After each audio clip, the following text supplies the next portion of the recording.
Hello বন্ধুরা, সবাই কেমন আছেন? আশা করি সবাই ভালো আছেন এবং সুস্থ আছেন।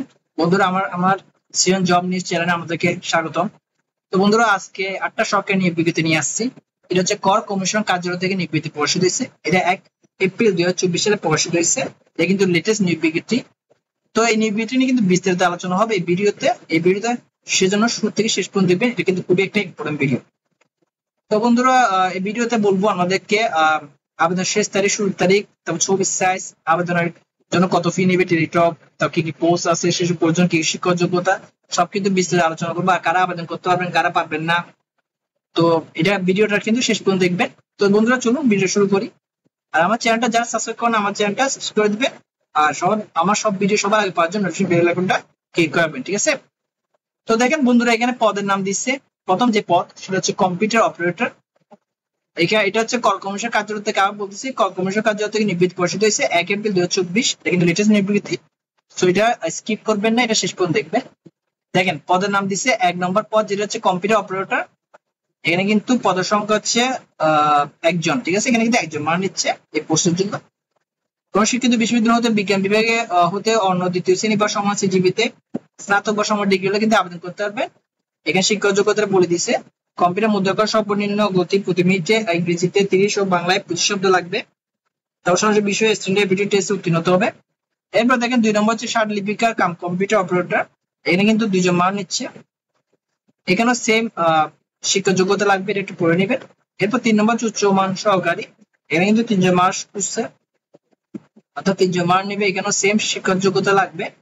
4 নম্বর হচ্ছে ষাট মুদ্রাক্ষর কাম কম্পিউটার অপারেটর। এখানে কিন্তু 9 জন মান নেবে, 9 জন মানুষ নিচ্ছে। এখানে কিন্তু সে সেম শিক্ষা যোগ্যতাই খুঁজছে, ঠিক আছে?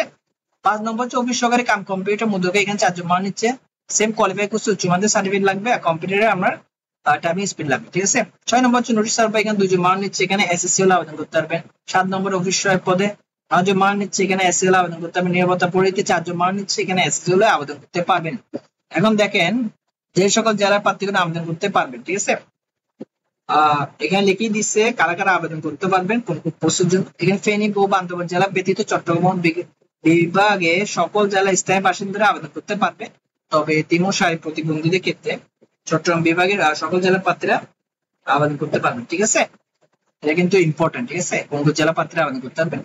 এরপর এই পোস্ট জন 6, 7, 8 নম্বর পোস্ট জন্য এখানে যে জেলাগুলো দিয়েছে দেখেন, লিখে দিচ্ছে রাঙ্গামাটি জেলা ব্যতীত চট্টগ্রাম বিভাগের সকল জেলা স্থায়ী বাসিন্দারা আবেদন করতে পারেন। তবে এতিম ও শারীরিক প্রতিবন্ধীদের ক্ষেত্রে চট্টগ্রাম বিভাগের সকল জেলা প্রার্থীরা আবেদন করতে পারেন, ঠিক আছে? সেম জিনিসটা লিখছে। এরপর দেখা যাচ্ছে আমাদেরকে আবেদনের লিঙ্কটা কোনটা। এটা হচ্ছে আবেদন লিঙ্ক। এটা খুবই ইম্পর্টেন্ট। http://ctax1.teletalk.com.bd, ঠিক আছে? এটা হচ্ছে আবেদন লিঙ্ক, ঠিক আছে? http://ctax1.teletalk.com.bd হচ্ছে আবেদন লিঙ্ক। আবেদন হবে টেলিটকে অনলাইনে। আবেদন শুরুর তারিখ ও সময় দেখেন 16 এপ্রিল 2024 সকাল 10টা বাজে। আবেদন শেষ তারিখ ও সময় হচ্ছে 15 মে 2024 বিকাল 5টা বাজে। এখানে 24 সেটটা দিয়ে আছে, এটা পড়ে নেবেন, শুধু লেখা আছে।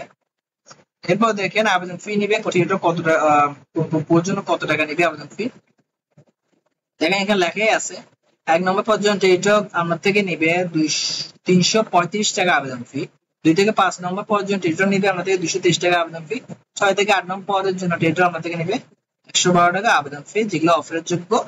এখানে এসএমএস প্রথম ধাপ ও দ্বিতীয় ধাপের মাধ্যমে, অর্থাৎ প্রথম এসএমএস ও দ্বিতীয় এসএমএস এর মাধ্যমে দেখাই দিচ্ছে আমাদেরকে কিভাবে আপনি টেলিটককে আবেদন ফিটা জমা দিবেন, ঠিক আছে? এটা কিন্তু খুব ইম্পর্টেন্ট।